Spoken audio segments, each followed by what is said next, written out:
예, 안녕하십니까.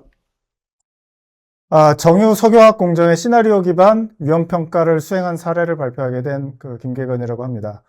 시간이 많지는 않아서 아주 자세한 얘기를 깊게는 말씀드리지 못하지만 간략하게 좀 설명을 드리도록 하겠습니다. 먼저 저희 회사는 아시다시피 정유 회사입니다. 그래서 정유 공정과 일부 석유화학 공정이 있어서 뭐 많은 공정들이 존재를 하는데 간단하게 그 부분 설명을 드리고 그다음 넘어가도록 하겠습니다.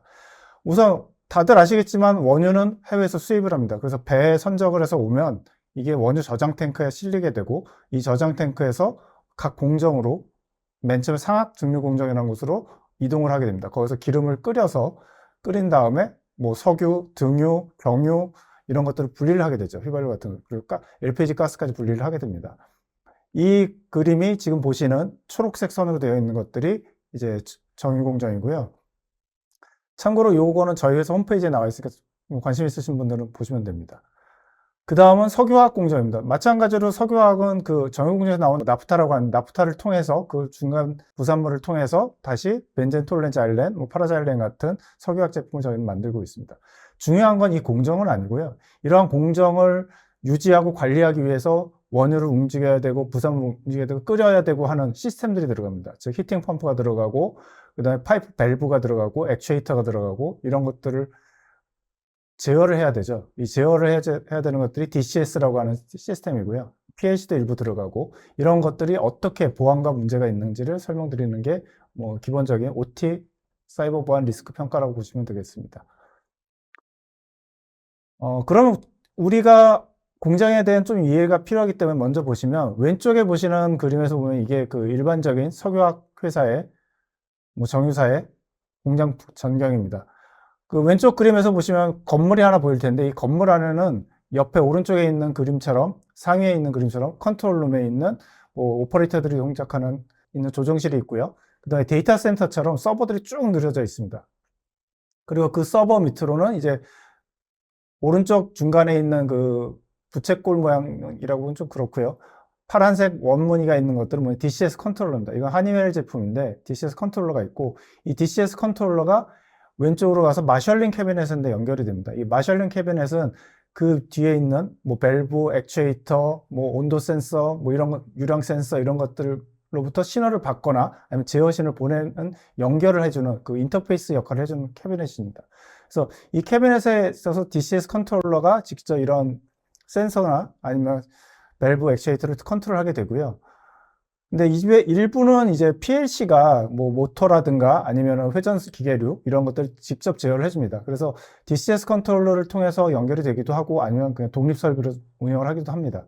그래서 전반적인 구성은 이렇게 되어 있어서 이 넓은 부지에 있는 그 공정을 컨트롤하기 위해서는 DCS 서버와 컨트롤러 그리고 밸브 액추에이터, 뭐 센서 같은 것들이 연결된 그런 구조를 갖고 있고요. 로컬 영역에서 이제 모터라든가 뭐 컴프레서, 회전기계 같은 것들을 제어할 때는 이제 PLC가 쓰이기도 합니다. 그래서 반드시 뭐 PLC가 다 연결이 된다고 보지는 않으셔도 되고요. 그래서 이런 것들이 이제 OT, ICS 제어 시스템들의 보호 대상이라고 볼 수가 있는 거죠. 그러면 위험 평가를 하는데 전반적으로 이런 보호 대상이 어떻고 이런 얘기를 했었는데 62443이라고 하는 국제 표준이 있습니다. 다들 아시겠죠? 요새는 예전보다는 많은 분들이 알고 계셔서 이 62443 기반의 위험 평가가 3-2에 나와 있는데 이 3-2에 있는 위험 평가는 6243 1-1에 나오는 존 앤 컨두잇 개념을 적용을 해서 위험 평가를 하도록 되어 있습니다. 그래서 자산에 대한 식별, 평가 대상을 정의하는 게 맨 처음에 나오고요. 그다음 위험 및 취약점 분석, 위험 평가 및 등급화, 그다음 보호 대책 선정 및 적용, 그다음 지속적인 모니터링 개선 이렇게 나눠서 설명을 하고 있습니다. 뭐 존 앤 컨두잇은 뒤에도 설명이 나오겠지만 여기 오른쪽 그림에 보시면 엔터프라이즈 네트워크라고 하는 뭐 페라 모델, 그러니까 퍼듀 엔터프라이즈 레퍼런스 아키텍처 모델을 보면은 인터넷 영역이라든가 아니 그 밑에 있는 OA 서버팜, 인터넷 DMZ 영역 뭐 이런 것들을 얘기를 하는 거고요. 그 밑에는 이제 플랜트 DMZ로 보통 보시면 됩니다. 플랜트 DMZ가 있어서 플랜트 DMZ를 밑으로 해서 밑에 있는 인더스트리얼 네트워크 영역이 들어가게 되는 거죠. 그래서 이 영역 밑에 인더스트리얼 네트워크가 예전에는 아예 분리가 돼 있었는데 요새는 디지털 전환 때문에 서로 상호 연결이 되죠. 그래서 지금 보시면은 이 제어 영역에 있는 뭐 설비들도 벤더사에서 데이터를 가져가기도 합니다. 위험 평가를 할 때 저희가 현황 분석이 많이 필요한데 그럴 경우에 고려하는 점들의 하나가 항상 리스크가 우리가 흔히 생각하고 있는 한 방향으로 흐르진 않는다는 거죠. 그 발생 원인이. 그래서 이런 것들을 좀 참고를 하시면 좋을 것 같습니다. 맨 처음에 중요한 게 위험 평가를 하기 위해서는 자산, 보호 대상을 식별해야 되죠. NIST CSF에서도 아이덴티파이라고 해서 보호 대상 식별하는 게 맨 처음에 나오는데, 뭐 저희는 NIST 800-80이나 ONC 시스템2를 기반으로 해서 OT에 대한 그 자산에 대한 식별 범위나 자산에 대한 정의, 중요도 산정들을 하고 있습니다. 그래서 이 두 개의 문서, 다른 문서 62443 3-2에서는 실질적으로 자산에 대한 세부적인 구체적인 분류 기준이라든가 등급을 어떻게 매겨야 되는지 그런 것들이 나오지는 않습니다. 그래서 좀 전에 말씀드린 800-82나 C2M2에서 이런 것들 참고를 삼아서 저희가 분류를 하고 있고요. 물리적인 자산으로는 제어 장비, DCS 컨트롤러, DCS 서버, 뭐 SIS, 뭐 안전계정 시스템이죠. PLC 이런 것들이 들어갈 수가 있고, 그거를 제어하거나 운영, 오퍼레이터도 조작하기 위한 엔지니어링 워크스테이션, 오퍼레이터 워크스테이션들이 자산이 됩니다. 물론 필드 디바이스도 자산이 되는데, 중요한 건 식별을 하고 어디까지 식별할 거냐. 필드 디바이스까지 다 우리가 자산으로 식별을 하고 있다고 하더라도 리스크 평가에 넣을 거냐. 이거는 자체로 정의를 하셔야죠. 기본적으로 그 니스트나 이런 데서는 800-82는 필드 디바이스도 다 보호 대상 범위를 보고 있습니다. 일단 논리적 자산은 이제 운영하는 소프트웨어, 공정 운영을 위한 소프트웨어들, 뭐 DCS 어플리케이션이라든가 아니면 OPC 소프트웨어들 뭐 이런 것들이 들어갈 수가 있고요. 근데 공정 데이터, 네트워크 구성도, 절차서 등이 이제 논리적 자산이 됩니다. 기타 자산으로는 이제 물리적 인프라로 송유관, 회전기계 이런 게 되는데 파이프들이 상당히 많죠. 아까 그림에서도 보셨지만. 그래서 이런 것들도 물리적 인프라도 보호 대상이 될 수가 있습니다. 또한 인적 자산도 많이 중요합니다. 엔지니어, 운영, 오퍼레이터 이런 거 많이 중요하고 협력업체도 많이 중요하죠. 그래서 이런 모든 부분들을 저희가 보호 대상 자산을 어떻게 분류를 할 건지, 식별을 어떻게 할 건지 그런 게 필요합니다. 아까 존 앤 컨두잇이라고 그 말씀을 드렸는데 존 영역은 이제 아시는 것처럼 보안 요구사항이 동일한 시스템을 그룹화한 논리적이거나 물리적인 영역을 얘기합니다. 그래서 62443에서는 시큐리티 레벨이 3-3에 나와 있고요. 시스템에 대한 컴포넌트에 대한 시큐리티 레벨은 4-2에 나와 있습니다. 그래서 이 보안 요구사항 필드 장비 영역은 하나의 존으로 분류할 수도 있겠다. 물론 공정은 분리가 돼야 됩니다. 같은 공정 내에서 필드 장비 영역이 나뉘어져야 되고요. DCS 영역이 나뉘어져야 되고, 안전 영역이 나뉘어져야 되고, 운영 네트워크 영역이 나뉘어져야 됩니다. 뭐 존은 더 나눌 수도 있습니다. 그래서 이러한 영역들이 각각 우리가 존이고 이 존 간의 연결이 어떻게 이루어지느냐가 중요한 평가의 기준 요소가 되는 거죠. 앞에 그림에서 보시면 지금 이 각 존이 있고 존 간에 중간에 보면은 연두색으로 존을 연결하는 그림들이 있을 겁니다. 이런 것들이 그 컨두잇이라고 보시면 됩니다. 그 다음에 그럼 이거 리스크 평가를 위해서 어떻게 하느냐. 저희는 이제 실제 사고들 아니면 스레드 인포메이션, 그러니까 위협 정보를 가지고 아니면 시나리오를 만들었습니다. 그 중에 하나의 예시인데요.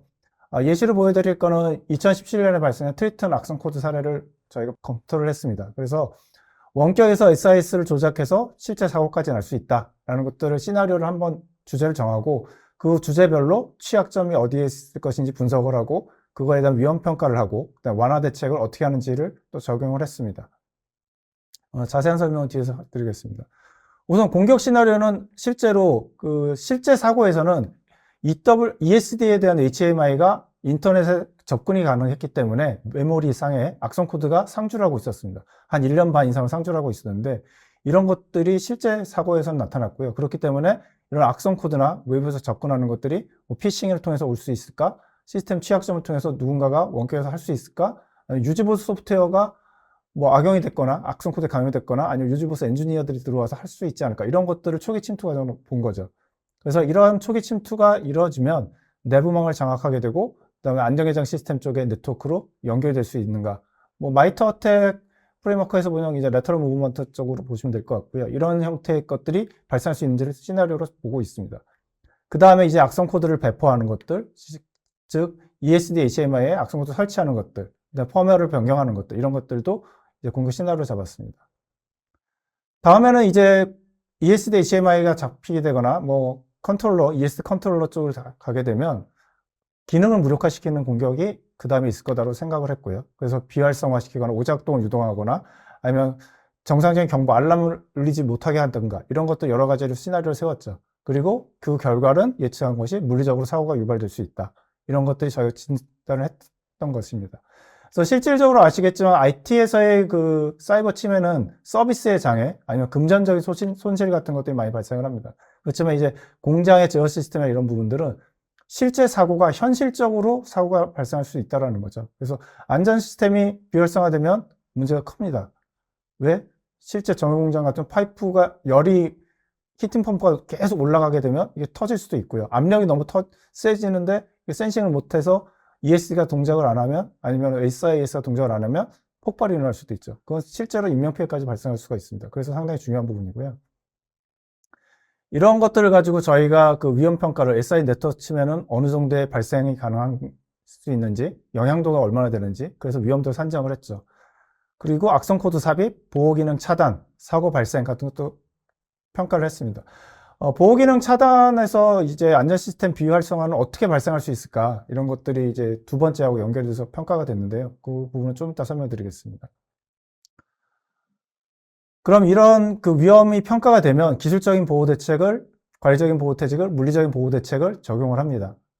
저희가 평가를 하게 되겠죠. 그래서 근데 가장 중요한 거는 기술적 보호 대책보다는 관리적 보호 대책이 가장 중요하다고 보고 있습니다. 개인적인 의견입니다. 왜냐하면 공장에 계신 모든 분들이 보안에 대해서 잘 아실까요? 아니면 IT 업무에 대해서 잘 아실까요? 기본적으로 지금 IT 기술들이 많이 공장에도 접목이 돼서 시스템이 운영되고 있지만 IT를 잘 모르시고 이용을 하시는 분들이 대부분이죠. 그렇기 때문에 이게 보안에 대해서는 인식 자체가 상당히 적습니다. 그래서 유관 업무 담당자 대상으로 보안에 왜 필요한지, 보안 어떻게 대응을 해, 사고 발생 시 어떻게 보안 사고 발생 시 어떻게 대응을 해야 되는지 이런 것들을 지속적으로 교육을 하고 계획된 그 훈련에 따라서 대응 훈련을 실시하는 이런 것들이 상당히 중요하게 됩니다. 그래서 물론 기술적 보호 대책은 적용을 해야죠. 첫 번째로 볼 수 있는 네트워크 분리나 접근 통제라가 있는데 이거는 뭐 존에 대한 네트워크 분리도 있지만 DCS 네트워크와 ESD 네트워크, 그러니까 SIS 네트워크를 분리하는 것도 상당히 중요합니다. DCS와 SIS는 역할 자체가 다릅니다. DCS는 공정을 운영할 때 제어를 하게 되지만 SIS나 ESD는 시스템 장애가 나거나 정말 문제가 생길 것 같으면 그 공정 자체 중단을 시킵니다. 그래서 이 두 개가 만약에 같은 네트워크에 연결되어 있다라고 하면 상당히 문제가 되죠. 악성 코드가 DCS HMI에 감염됐다가 ESD HMI로 넘어갈 수도 있겠죠. 그래서 이런 부분들에 대한 것들이 만약에 같이 되어 있다라고 하면 분리하는 게 가장 중요하다라고 보시면 될 것 같습니다. 아마 제가 알기로 대부분의 공장들이 DCS 아니면 ESD나 SI 네트워크가 분리된 데 많지는 않을 겁니다. 그 다음에 보안 업데이트 및 패치, SI 시스템 무결성 점검, 그다음에 화이트리스트 기반의 보안 적용. 기본적으로 모든 서버 시스템들이 있죠. DCS는 서버가 들어가 있는데 이 서버에서 동작하는 프로그램들을 어떤 게 정상적인 것들인지 목록화시켜서 그 외의 것들은 차단하는 것들이 중요합니다. 차단이 실제 기술적으로 적용이 어렵더라도 주기적으로 목록화시켜서 그 외의 프로그램들을 삭제해 주는 것들이 필요합니다. 그리고 마지막으로 침입 탐지할 수 있는 심으로 연결을 시켜야겠죠. OT에서의 모든 것들은 심으로 연결해서 거기서 분석이 이루어져야 됩니다. 그러기 위해서 패시브 방식의 그 패킷 탐지들이 적용이 되어 있어야 됩니다. 이렇게 설명을 드렸고요. 이런 완화 조치가 적용이 되게 되면 이후에 다시 위험 평가를 다시 시행을 합니다. 재평가를 하게 돼서 그 재평가를 하기 위한 이전에 우리가 그런 완화 조치를 좀 전에 여러 가지 조치를 했는데 어떤 식으로 우선순위를 정할까를 만들어야겠죠. 그래서 위험도를 기준으로 할 거냐, 위험 수용 수준 기준으로 할 거냐, 비용 대비 효과를 할 거냐, 공격에 활용되는 가능성을 할 거냐, 이런 것들을 다 평가를 합니다. 그래서 각각에 대해서 위험도, 비용 대비 효과, 공격 가능성, 실행 가능성 이런 것들을 평가를 해서 우선순위를 정하게 됩니다. 그래서 이런 우선순위가 정해진 다음에 아까 말씀드린 위험 재평가를 하게 되는 거죠. 위험 재평가를 하게 되면 영향도는 바뀌지는 않습니다. 그렇지만 발생 가능성을 낮추는 게 가장 최선이고요. 발생 가능성이 낮아지면서 위험도가 떨어지게 되는 부분들을 보실 수가 있습니다. 그래서 실제 위험평가나 리스크 시나리오에 대한 위험평가는 많은 분들이 해보셨기 때문에 접근이 상당히 쉬우실 거고요. 다만 중요한 거는 공정에 대한 이해, 시스템에 대한 이해, 이 OT 운영 환경이 어떻게 되는지를 아시고 실제 문제가 되는 것들이 어떤 것들인지를 파악하는 것이 중요합니다. 그래서 IT 사이버 보안 하시는 분들이 OT 사이버 보안 할 때 가장 중요한 건 우선은 공정에 대한 이해, 그리고 대화가 통하는 현업 오퍼레이터라든가 아니면 엔지니어들과의 용어 정의라든가 이런 것들이 상당히 중요하다고 보실 수가 있을 것 같습니다. 여기까지 두서없이 좀 설명을 드렸고요. 나중에 뭐 궁금하신 점이 있으면 주최하는 포티넷을 통해서 연락 주시면 제가 아는 한도 내에서는 답변을 드리도록 하겠습니다. 감사합니다.